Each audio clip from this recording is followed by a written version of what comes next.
എല്ലാവർക്കും നമസ്കാരം. ഡോക്ടർ സൗമ്യ സാറിനാണ്. പറഞ്ഞ സമയത്ത് നിന്ന് കുറച്ച് ലേറ്റായി, കുറച്ച് തിരക്കുണ്ടായിരുന്നു, അതുകൊണ്ടാണ് ഇപ്പോഴൊന്ന് ഫ്രീ ആയത്.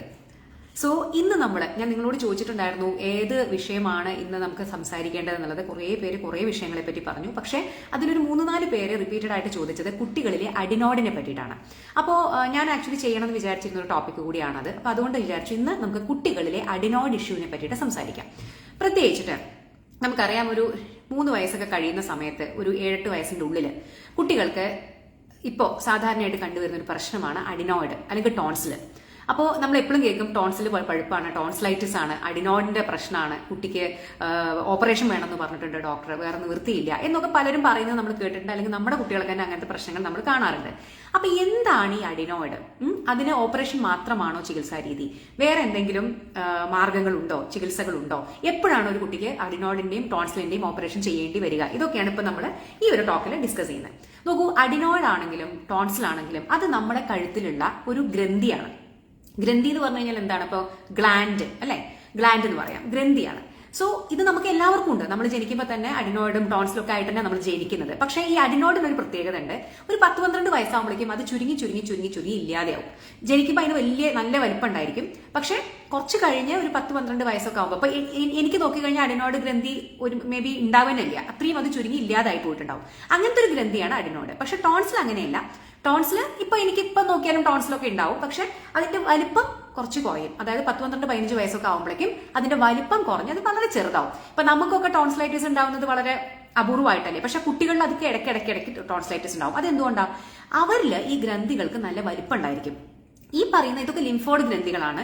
ഈ പറയുന്ന അഡിനോയിഡും ടോൺസിലും ഒക്കെ ആക്ച്വലി വലിപ്പം വെക്കുന്ന ഒരു സ്റ്റേജ് ഉണ്ട്. ഒരു 2-3 വയസ്സ് കഴിഞ്ഞിട്ട് ഒരു 6-7 വയസ്സ് വരെ ഇതിങ്ങനെ വലിപ്പം വെച്ച് വരും. അതിനുശേഷമാണ് ഇത് ചുരുങ്ങി 10 വയസ്സൊക്കെ കഴിയുമ്പോഴേക്കും ഇത് ഓൾമോസ്റ്റ് കാണാത്തൊരവസ്ഥയിലേക്ക് പോകുന്നത്. സോ ഈ വലിപ്പം വെച്ച് വരുന്ന സമയത്താണ് ഇതിന് ഇൻഫെക്ഷൻ ഒക്കെ ഉണ്ടാവുന്ന ഒരു സംഭവം. അതാണ് ടോൺസിലൈറ്റിസ്. ഇനി അഡിനോയിഡിന്റെ പ്രശ്നം എന്താണെന്ന് വെച്ച് കഴിഞ്ഞാൽ ഇത് നമ്മുടെ ഈ മൂക്കുന്നുള്ള ശ്വാസനാളിയുടെ ഒരു ഭാഗത്തായിട്ടാണ്. ഞാൻ അതിന്റെ ഫോട്ടോ നിങ്ങൾക്ക് കാണിച്ചു തരാം കേട്ടോ. അപ്പോൾ ഈ അഡിനോയിഡിന്റെ പ്രശ്നം എന്ന് പറഞ്ഞാൽ എന്താണെന്നറിയോ? അഡിനോയിഡ് വലുതാവും. ഈ ഒരു പ്രായത്തിൽ അഡിനോയിഡ് വലിപ്പം വെച്ച് വീർത്തു വരും. ഇതെന്ത് പറ്റുമെന്ന് വെച്ച് കഴിഞ്ഞാൽ ഒരു പരിധി വിട്ട് വീർത്തു വരുന്ന സമയത്ത് ഇത് നമ്മുടെ ശ്വാസനാളിനെ ഒബ്സ്ട്രക്ട് ചെയ്യും. അതായത് അതിന് തടസ്സം ഉണ്ടാക്കും. അപ്പോഴാണ് കുട്ടികൾക്ക് എന്തുണ്ടാവുക? കുട്ടികളെ ഭയങ്കര കൂർക്കം വലി, രാത്രി ഉറങ്ങാൻ പറ്റായ്മ, മൂക്കടപ്പ്, കുട്ടികളെ ഇടയ്ക്കിടയ്ക്ക് ശ്വാസം കിട്ടാതെ എഴുന്നേൽക്കുക, ഭയങ്കര നോയ്സി ബ്രീത്തിങ്, കറാന്ന് പറഞ്ഞിട്ടുള്ള ശ്വാസം എടുക്കല്, വായ തുറന്ന് ശ്വാസം എടുക്കുക, മൗത്ത് ബ്രീത്തിങ്. അപ്പൊ നമുക്ക് രാത്രി കുട്ടി കിടന്ന് ഉറങ്ങണ കാണുമ്പോൾ സങ്കടം വരും. അതായത് കുട്ടി ഇടയ്ക്കിടയ്ക്ക് ഉറക്കം ശരിയല്ലാതെ എണീക്കും. കാരണം ഇതിന് ശ്വസിക്കാൻ പറ്റില്ല. കാരണം ശ്വസിക്കുമ്പോൾ ശ്വസിക്കാൻ കിട്ടാത്തത് കൊണ്ട്, മൂക്ക് കൂടെ ശ്വസിക്കാൻ കിട്ടാത്തത് കൊണ്ടാണ് കുട്ടി സ്നോർ ചെയ്യുന്നത്, അതായത് കൂർക്കം വലിക്കുന്നത്. പിന്നെ വായ തുറന്ന് ശ്വാസം എടുക്കുന്നത്, മൗത്ത് ബ്രീത്തിങ് ചെയ്യുന്നത്. അപ്പൊ എന്താണ് ഇതിന് സംഭവിക്കുന്നത് എന്നുള്ളതിന്റെ ഒരു ഫോട്ടോ ഞാൻ നിങ്ങൾക്ക് കാണിച്ചു തരാം. ഈ ഫോട്ടോ നിങ്ങൾക്ക് കാണുന്നില്ലേ? യെസ്, ഈ ഫോട്ടോയില് ഇതാണ് നോർമൽ അഡിനോയിഡ് കേട്ടോ. നോർമൽ അഡിനോയിഡ് കുഞ്ഞ് അഡിനോയിഡ് ആണ്. എന്നാൽ കുട്ടികളിൽ ഇത് അഡിനോയിഡ് ഹൈപ്പർട്രോഫി എന്ന് പറയുന്ന ഒരു അവസ്ഥയിലേക്ക് പോകുന്നു. ഇവിടെ കണ്ടോ, അഡിനോയിഡ് വലുതായി. അപ്പൊ എന്താ സംഭവിക്കുന്നത്? ഈ മൂക്കിന്ന് ഇങ്ങനെ ശ്വാസം പോകുന്നതിന് തടസ്സം സൃഷ്ടിക്കുന്ന ഒരു ഗ്രന്ഥിയായിട്ട് അഡിനോയിഡ് ചില കുട്ടികളിൽ മാറുന്നു.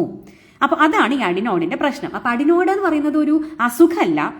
നോർമലായിട്ട് നമ്മുടെ ഈ ഭാഗത്തുള്ള, അതായത് മൂക്കിന്റെ ഈ ഭാഗത്തുള്ള പിൻഭാഗത്തുള്ള ഒരു ഗ്രന്ഥി കുട്ടികളിൽ, എല്ലാ കുട്ടികളിലും വലുതാവും. എന്നാൽ ചില കുട്ടികളിൽ അത് ക്രമാതീതമായി വലുതായിട്ട് അഡിനോയിഡ് ഹൈപ്പർട്രോഫി എന്ന് പറയുന്ന ഒരു അവസ്ഥയിലേക്കും ഇത്തരത്തിൽ ശ്വാസനാളത്തിനെ തടസ്സം ഉണ്ടാക്കുന്ന ഒരു അവസ്ഥയിലേക്കും മാറും. ഓക്കെ, അതാണ് അഡിനോയിഡ് പ്രശ്നം. ഇപ്പൊ നിങ്ങൾക്ക് കാര്യം മനസ്സിലായല്ലോ? ആ ചിത്രം കാണിച്ചതപ്പോ മനസ്സിലായില്ലേ? യെസ്. അപ്പോ പലരും വിചാരിക്കുന്നത് ഇതിന് എല്ലാവർക്കും ഓപ്പറേഷൻ വേണോ ചോദിച്ചാൽ അങ്ങനെയല്ല. പക്ഷേ ഇത് ഓപ്പറേഷൻ ചെയ്യേണ്ടത് ആർക്കൊക്കെ എന്നറിയോ? ചില കുട്ടികൾക്ക് ഈ അഡിനോയിഡിന്റെ പ്രശ്നം കാരണം തന്നെ ചെവിയിൽ പ്രഷർ മാറിയിട്ട് ഇടയ്ക്കിടയ്ക്ക് ചെവിയിൽ പഴുപ്പ് വരും. അതായത് ചെവിയിൽ ഫ്ലൂയിഡ് നിറഞ്ഞ് പഴുപ്പ് വരും. അപ്പൊ ഈ ഇടയ്ക്കിടയ്ക്ക് റിക്കറന്റ് ആയിട്ട് ചെവിയിൽ പഴുപ്പ് വരുന്ന കുട്ടികൾക്ക് ഇതിന്റെ ഓപ്പറേഷൻ ചെയ്യേണ്ടി വരും. പിന്നെ ചെവിയിൽ ഈ പഴുപ്പ് ഇടയ്ക്കിടയ്ക്ക് വരുന്നതുകൊണ്ട് തന്നെ ചില കുട്ടികൾക്ക് ഹിയറിംഗ് ലോസ്, നമുക്ക് കേൾവി കുറവുണ്ടാവും. അങ്ങനെയുള്ള ആളുകൾക്ക്, കാരണം ഇതൊക്കെ വേറെ പല കാര്യങ്ങളെയും ബാധിക്കാൻ തുടങ്ങും. പിന്നെ ആ കുട്ടിയുടെ ദൈനംദിന ജീവിതത്തിൽ ഭയങ്കരമായിട്ടുള്ള വ്യത്യാസം. കാര്യം ഞാൻ പറഞ്ഞില്ലേ, ഈ കുട്ടിക്ക് ഉറങ്ങാൻ പറ്റില്ല രാത്രി. അപ്പൊ അതുകൊണ്ട് തന്നെ സ്കൂളിൽ പോയി കഴിഞ്ഞാൽ ഉറക്കം തൂങ്ങുക, പഠനത്തിൽ ശ്രദ്ധിക്കാൻ പറ്റാതിരിക്കുക, കുട്ടി ആകെ ഏത് സമയം ഇങ്ങനെ ഉറക്കം തൂങ്ങിക്കൊണ്ടായിരിക്കും. കാരണം എന്താണ്? രാത്രി ഈ ശ്വാസ തടസ്സം മൂലം ഈ കുട്ടിക്ക് ഉറങ്ങാൻ പറ്റുന്നില്ല. സോ ഭയങ്കരമായ സ്നോറിങ്, രാത്രി ഡിസ്റ്റർബ്ഡ് ആയിട്ടുള്ള സ്ലീപ്പ് ആ കുട്ടിയുടെ ദൈനംദിന ജീവിതത്തിനെ ബാധിക്കുന്നു, പഠിത്തത്തിനെ ബാധിക്കുന്നു. ഇടയ്ക്കിടയ്ക്ക് ചെവിയിൽ ഇൻഫെക്ഷൻസ് വരുന്നു, കേൾവി കുറവ് ഉണ്ടാവുന്നു. ഇങ്ങനെയൊക്കെയുള്ള സിറ്റുവേഷനിൽ നമുക്കത് ഓപ്പറേഷൻ ചെയ്ത് കളയേണ്ടതായിട്ട് വരും. ഇത് നമ്മുടെ ശരീരത്തിലേക്ക് വലിയ ഉപകാരമുള്ള ഒരു ഗ്രന്ഥിയൊന്നുമല്ല. സോ നമ്മൾ ഈ അഡിനോയിഡിന്റെ ചെയ്യുന്ന സമയത്ത് തന്നെ ടോൺസിലും എടുത്ത് കളയും, ആ 2 ഗ്രന്ഥികളും എടുത്ത് കളയും. കാര്യം അപ്പോൾ ടോൺസിലൈറ്റിസും കുട്ടികൾക്ക് വരുന്നത് കുറേയൊക്കെ നമുക്ക് തടയാൻ പറ്റും. സോ അങ്ങനെയുള്ള സിറ്റുവേഷൻസിലാണ് ഇതിനെ ഓപ്പറേഷൻ ചെയ്യാം. ഇതൊന്നുമില്ല, ചെറിയൊരു സ്നോറിങ്ങേ ഉള്ളൂ, കുട്ടിക്ക് രാത്രി ഉറങ്ങാൻ അത്ര വലിയ ബുദ്ധിമുട്ടൊന്നുമില്ല, പ്രശ്നങ്ങളൊന്നുമില്ല, ചെവിയിൽ അങ്ങനെ ഇൻഫെക്ഷൻസ് ഒന്നും വരുന്നില്ല എന്നൊക്കെയാണെങ്കിൽ ഡോക്ടർമാർ പറയും നമുക്ക് വെയിറ്റ് ചെയ്ത് നോക്കാം. എന്തിനാണ് വെയിറ്റ് ചെയ്യുന്നത്? കുറച്ച് കഴിയുമ്പോൾ ഈ ഗ്രന്ഥി തനിയെ തന്നെ ചുരുങ്ങി പോകുന്ന ഒരു ഗ്രന്ഥിയാണ്. സോ അതുകൊണ്ട് ഇങ്ങനെയുള്ള സന്ദർഭങ്ങളിൽ വലിയ സിവിയർ സിംറ്റംസ് ലക്ഷണങ്ങൾ ഇല്ലാത്ത സന്ദർഭങ്ങളിൽ അവരെന്ത് പറയും, ഡോക്ടേഴ്സ് എന്ത് പറയും, നമുക്ക് വെയിറ്റ് ചെയ്ത് നോക്കാം. അപ്പൊ അതിൽ മൂക്കിലടിക്കാനുള്ള സ്പ്രേ, നമ്മുടെ മൂക്കിന്റെ ഇവിടുത്തെ ആ ഒരു ഇൻഫ്ലമേഷൻ ഒക്കെ കുറയ്ക്കാനുള്ള സ്പ്രേകളും വായക്കൂടെ കഴിക്കുന്ന ആന്റി ഹിസ്റ്റമിൻ മരുന്നുകളൊക്കെ തരും. അപ്പോൾ ആ മരുന്നുകളും സ്പ്രേ ഒക്കെ അടിച്ചു കഴിഞ്ഞാൽ ഒരു നല്ല ശതമാനം കുട്ടികളിൽ നല്ല വ്യത്യാസം ഉണ്ടാവും. അവരുടെ ഈ കുറെ സിംറ്റംസ് ഒക്കെ വ്യത്യാസം വരും. സോ നമ്മൾ മാക്സിമം ഈ കുട്ടികളുടെ ഓപ്പറേഷൻ ഒഴിവാക്കാനാണ് ഡോക്ടർമാർ ശ്രമിക്കുക. സോ ഓപ്പറേഷൻ ഒരു തരത്തിലും ഒഴിവാക്കാൻ പറ്റാത്ത കുട്ടികളെന്ന് പറഞ്ഞാൽ ഞാൻ ഈ പറഞ്ഞ കുട്ടികളാണ്. കാരണം ഈ അഡിനോയിഡിന്റെ പ്രശ്നം കാരണം അവരുടെ ശ്വാസം എടുക്കുന്നതും അവരുടെ ചെവിയും പ്രശ്നം ആകെ മൊത്തം അവരുടെ ജീവിതത്തിനെ ബാധിക്കുന്ന ഒരു പ്രശ്നമായിട്ട് ഈ അഡിനോയിഡ് മാറുമ്പോഴാണ് നമുക്ക് ഓപ്പറേഷൻ വേണ്ടി വരിക കേട്ടോ. സോ അല്ലാത്ത പക്ഷം കുട്ടികളെ ഇപ്പോൾ ഒരു 7-8 വയസ്സായ കുട്ടിയൊക്കെ ആണെന്നുണ്ടെങ്കിൽ നമുക്ക് വെയിറ്റ് ചെയ്യാം. കാരണം ഇതൊരു 10 വയസ്സൊക്കെ ആകുമ്പോഴേക്കും ഇത് തനിയെ തന്നെ ചുരുങ്ങുന്നേ. അപ്പോൾ ഇതിന് വേഴ്സൺ ചെയ്യാനുള്ള സാധ്യതയില്ല. പക്ഷേ ഒരു 3 വയസ്സ് 4 വയസ്സുള്ള കുട്ടിക്ക് ഇങ്ങനെയുള്ള സിംറ്റംസ്, കുട്ടിക്ക് ഭയങ്കര സ്നോറിംഗ് ആണ്, രാത്രി ഉറക്കാൻ പറ്റുന്നില്ല എന്നൊക്കെ പറഞ്ഞു കഴിഞ്ഞാൽ നമുക്ക് ചിലപ്പോൾ ഓപ്പറേഷൻ ചെയ്യേണ്ടി വരും. കാരണം എന്താ, 3 വയസ്സേ കുട്ടിക്ക് ആയിട്ടുള്ളൂ, ഇനി ഇപ്പോഴും അത് വലുതാവുന്ന സ്റ്റേജിലാണ്, ഇനിയും അഡിനോയിഡിന്റെ വലിപ്പം കൂടാനുള്ള സാധ്യതയാണത്. ഇതൊരു 6-7 വയസ്സ് വരെ കൂടും, എന്നിട്ടാണ് ഇതിന്റെ വലിപ്പം കുറയും. സോ അങ്ങനെയുള്ള കുട്ടികളിൽ നമ്മൾ കാത്തിരുന്നിട്ട് കാര്യമില്ല, വെയിറ്റ് ചെയ്തിട്ട് കാര്യമില്ല. അപ്പൊ ആ കുട്ടികളിൽ നമുക്ക് ഓപ്പറേഷൻ വേണ്ടി വരും കേട്ടോ. അപ്പൊ ഇതാണ് അഡിനോയിഡ്. പലരും വിചാരിച്ചു വെച്ചിരിക്കുന്നത് ഇതെന്തോ അസുഖമാണ്, എന്തോ ഒരു കുട്ടികൾക്ക് എന്തോ അബ്നോർമൽ ആയിട്ടുള്ള ഒരു ഗ്ലാൻഡ് അല്ല. ഇത് നമുക്ക് എല്ലാവർക്കും ജനിക്കുമ്പോഴുള്ള ഗ്ലാൻഡ് ആണ്. എല്ലാവർക്കും ഇത് ആ ഒരു പ്രായത്തിൽ 6-7 വയസ്സ് വരെ വലിപ്പം വെച്ച് പിന്നെ ചുരുങ്ങുന്ന ഒരു ഗ്ലാൻഡ് ആണ്. ചില കുട്ടികൾക്ക് ഈ വലിപ്പം വെക്കുന്നത് കുറച്ച് അധികമായി വലിപ്പം വെച്ച് അവർക്കത് ബുദ്ധിമുട്ടുണ്ടാക്കും, അവരുടെ ശ്വാസത്തിന് തടസ്സം ഉണ്ടാക്കും. ആ സന്ദർഭങ്ങളിൽ അതിന് ട്രീറ്റ്മെന്റ് ആവശ്യമായിട്ട് വരും കേട്ടോ. ഇപ്പൊ ഒരു ശങ്കരനാരായണൻ നായർ പറഞ്ഞിട്ടുണ്ട്, എന്റെ മകൾക്ക് ഇത് ഉണ്ടായിരുന്നു, ഓപ്പറേഷൻ ചെയ്ത് കളഞ്ഞു, ആദ്യം ഭയങ്കര കോൾഡും മൂക്കടപ്പും. ഇതിന്റെ പ്രശ്നം പറഞ്ഞു കഴിഞ്ഞാൽ ഞാൻ ഈ ചെവിയുടെ പ്രശ്നം പറഞ്ഞ പോലെ തന്നെയാണ്. ഇടയ്ക്ക് കഫക്കെട്ട്, വിട്ടുമാറാത്ത കഫക്കെട്ട് ഉണ്ടാവും കേട്ടോ. അതൊരു പ്രശ്നമാണ്. കുട്ടികൾക്ക് ഏത് സമയത്തും കഫക്കെട്ട് വിട്ടുമാറില്ല. കാരണം ഈ അഡിനോയിഡിന്റെ പ്രോബ്ലം ഉണ്ടെന്നുണ്ടെങ്കിൽ. പിന്നെ വേറെ പ്രശ്നമുണ്ട്, പല്ല്. ഈ രാത്രി ഫുള്ള് വായ തുറന്ന് ഉറങ്ങുന്ന കാരണം പല്ല് പൊന്താൻ തുടങ്ങും. പല്ല് പൊന്തിയിട്ട് ഈ മുഖത്തിന്റെ ഒക്കെ ഷേപ്പ് മാറും. കാരണം എന്താന്ന് വെച്ച് കഴിഞ്ഞാൽ ഈ കുട്ടികളെ രാത്രി ഫുള്ള് ആന്ന് കൊണ്ട് വായ തുറന്നിട്ടല്ലേ കിടക്കുക. അപ്പൊ ആ ഒരു ബ്രീത്തിങ് ഇങ്ങനെ ക്രോണിക് ആയിട്ട് വരുന്ന കാരണം തന്നെ ഈ മുഖത്തെ എന്താ പറയുക, ഇതൊക്കെ ഇങ്ങനെ ഉന്തിയിട്ട് പല്ലൊക്കെ പുറത്തേക്ക് തള്ളിയിട്ടൊക്കെ വരുന്ന ഒരു അവസ്ഥ ഉണ്ട്. അതിന് അഡിനോയിഡ് ഫേഷ്യസ് എന്ന് പറയും. അപ്പൊ അങ്ങനെയൊക്കെയുള്ള കുട്ടികളിൽ നമ്മൾ എന്തായാലും ഓപ്പറേഷൻ ചെയ്യണം. കാരണം അത് അവരുടെ മുഖത്തിന്റെ എല്ലിന്റെയും മുഖത്തിന്റെ വികാസത്തിനെ വരെ ബാധിക്കും. കാരണം ഇത് കുഞ്ഞു കുട്ടികളല്ലേ, അവരുടെ മുഖത്തിന്റെ ഷേപ്പൊക്കെ വരുന്നതേ ഉള്ളൂ. അങ്ങനെയുള്ള മുഖത്തിന്റെ ഷേപ്പിനെയും പല്ലിനെയും ഒക്കെ ബാധിക്കുന്ന ഒരു അവസ്ഥയിലേക്ക് ഇത് പോകും. അങ്ങനെ അവസ്ഥകളിലും ഓപ്പറേഷൻ വേണ്ടിവരും. യെസ്, വേറെ എന്തെങ്കിലും സംശയങ്ങൾ ചോദിക്കാനുണ്ടോ? അഡിനോയിഡ് സംബന്ധമായിട്ട് എന്തെങ്കിലും സംശയം ഉണ്ടെങ്കിൽ 2 മിനിറ്റ് കൊണ്ട് നമുക്ക് ഡിസ്കസ് ചെയ്യാം. എല്ലാവരും ഈ ഒരു ടോക്ക് എല്ലാവരിലേക്കും എത്തിക്കും കേട്ടോ. കാരണം ഈ ഒരു പ്രായത്തിലുള്ള കുട്ടികൾക്ക് ഇപ്പോൾ ഒരുമാതിരി ഒരു 80% കുട്ടികൾക്കും കാണുന്ന പ്രശ്നമാണ് അഡിനോയിഡ്. നമ്മൾ എപ്പോഴും അച്ഛനമ്മമാർക്ക് അതിനെപ്പറ്റി വലിയൊരു ആധിയാണ്. സോ അഡിനോയിഡ് ഗ്രന്ഥിക്ക് മരുന്ന് കൊണ്ടുള്ള ഫലപ്രദമായ എല്ലാ ആശുപത്രികളിലും കിട്ടും ഗിരി.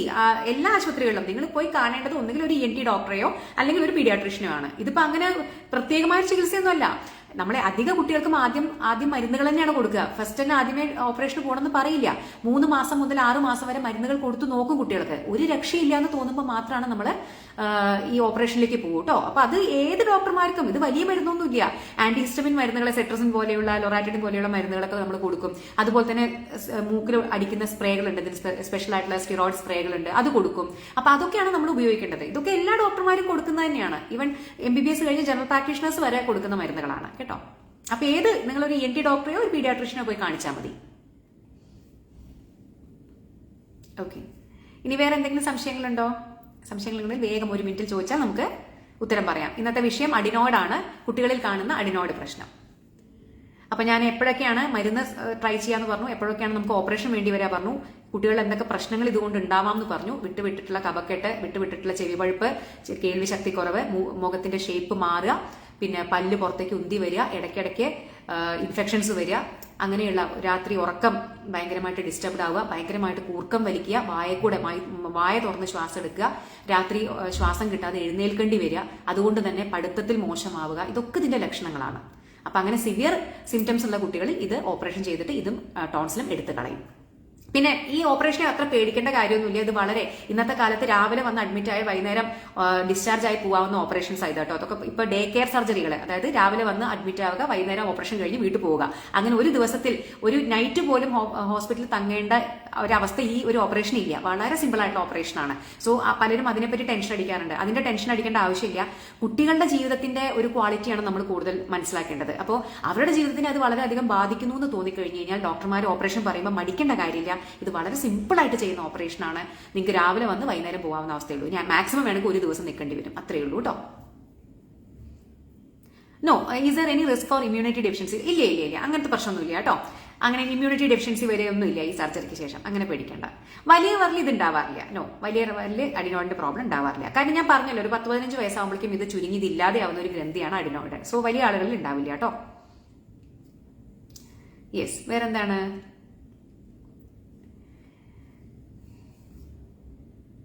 വേറെന്തെങ്കിലും സംശയങ്ങൾ? ഓക്കെ, അപ്പോ ഇന്നത്തെ നമ്മുടെ ടോക്ക് ഞാൻ വൈൻഡപ്പ് ചെയ്യാണ്. ഇപ്പോഴാണ് ആക്ച്വലി ആളുകൾ കുറച്ച് പേര് ലൈവിൽ വന്നത്. ഞാൻ കുറച്ച് ലേറ്റ് ആയ കാരണമാണ് തോന്നുന്നു. ഇപ്പൊ അവിടെ ഏകദേശം 9 മണിയായി അല്ലേ?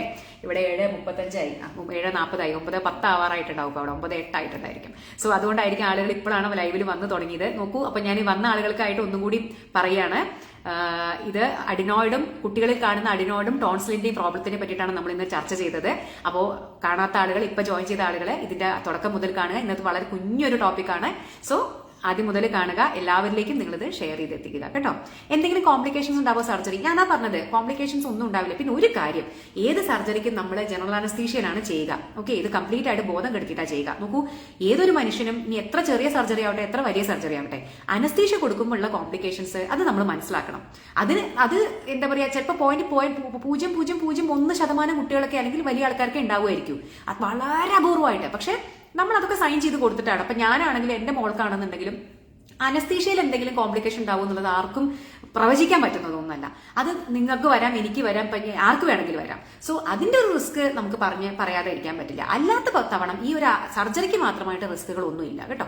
ഈ സർജറി അത്രയും സേഫ് ആയിട്ട് വളരെ സിമ്പിൾ ആയിട്ട് ചെയ്യുന്ന ഒരു സർജറിയാണ്. ഓക്കെ, യെസ്, അഡിനോയിഡ് ഉണ്ടാവുന്ന കുട്ടികൾക്ക് ചെവിയിൽ ഫ്ലൂയിഡ് ഉണ്ടാവും. ഗിരിജ, ഞാൻ അതിനെപ്പറ്റി സംസാരിച്ചിട്ടുണ്ടായിരുന്നു കേട്ടോ. അപ്പൊ ആദ്യം മുതൽ ഒന്ന് കേൾക്കാൻ ശ്രമിക്കൂ. എല്ലാവരും ഇപ്പൊ 200 പേര്, ആക്ച്വലി 10-40 പേരെ ഉണ്ടായിരുന്നുള്ളൂ. ഇപ്പോൾ പെട്ടെന്ന് ആളുകൾ 200 പേര് ആഡ് ആയിട്ടുണ്ട്. സോ എല്ലാവരും ആദ്യം മുതലൊന്ന് കാണാൻ ശ്രമിക്കുക കേട്ടോ. കുഞ്ഞു ടോപ്പിക്കാണ്, 10 മിനിറ്റ് താഴെയുള്ളൂ കേട്ടോ. ഓക്കെ, അപ്പൊ ഇന്നത്തെ ടോപ്പിക്ക് ഞാൻ വൈൻഡപ്പ് ചെയ്യാണ്. എല്ലാവർക്കും ശുഭരാത്രി. ബൈ.